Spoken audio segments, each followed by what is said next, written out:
لیکن کوئی بھی اس سے زبردستی نہیں کر سکتا، کوئی بھی اس سے زبردستی نہیں کر سکتا۔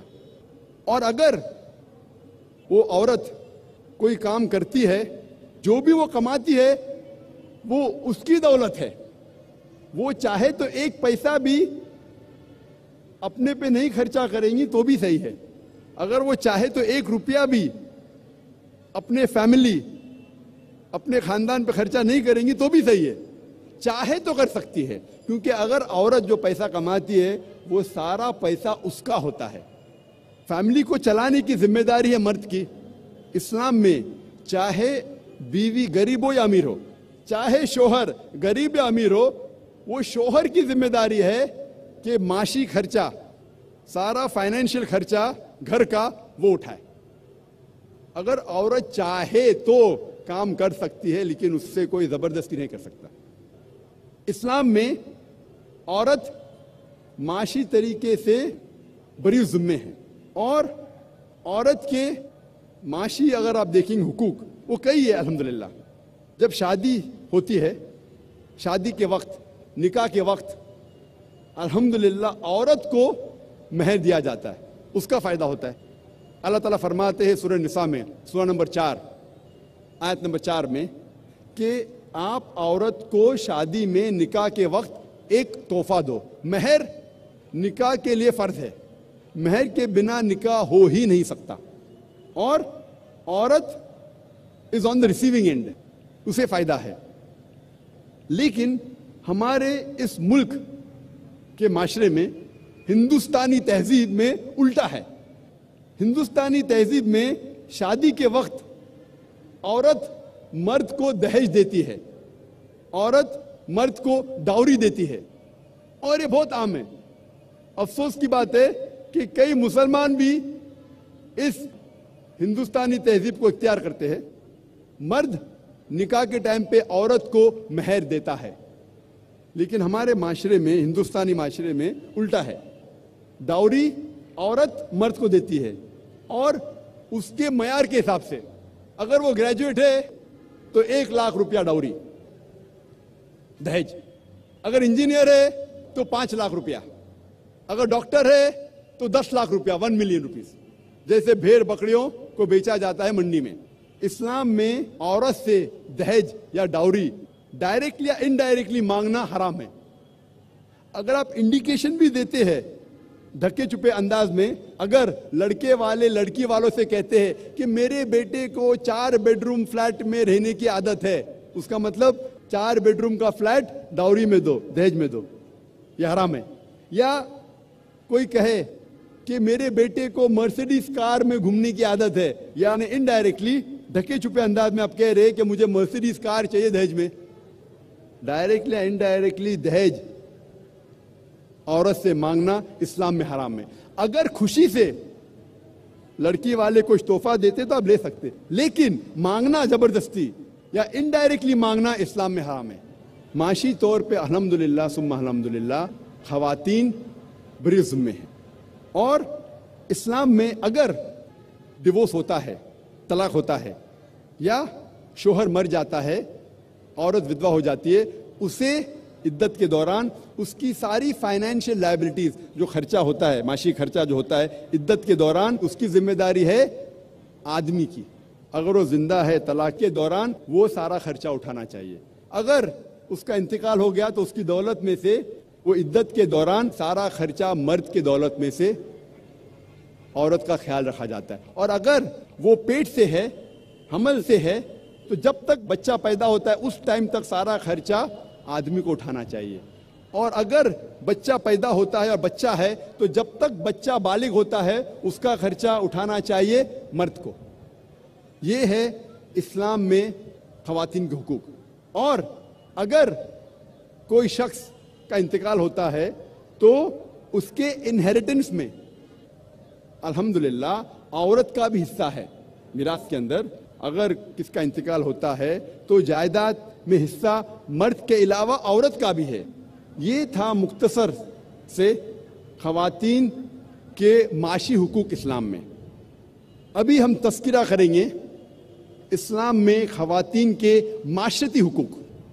میں نے معاشرتی حقوق کو 4 حصوں میں بانٹا ہے: بیٹی کے حقوق، بیوی کے حقوق، والدہ کے حقوق، ماں کے حقوق اور بہن کے حقوق۔ پہلے ہم تذکرہ کریں گے اسلام میں معاشرتی حقوق بیٹی کے۔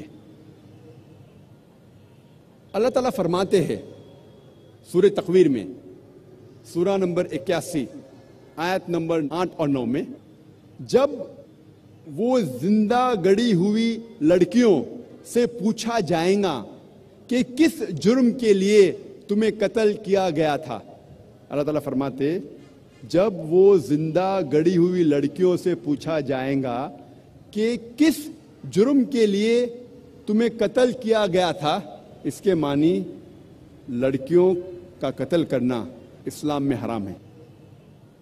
نہ ہی صرف لڑکیوں کا قتل کرنا حرام ہے، دونوں لڑکے اور لڑکیوں کو قتل کرنا حرام ہے۔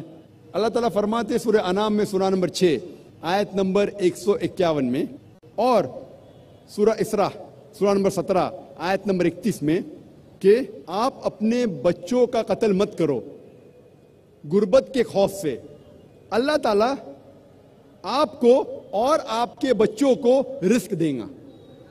غربت کے خوف سے آپ اپنے بچوں کا قتل مت کرو، اللہ تعالیٰ آپ کو اور آپ کے بچوں کو رزق دے گا، یہ کہا گیا ہے سورہ انعام میں سورہ نمبر 6 آیت نمبر 151 میں۔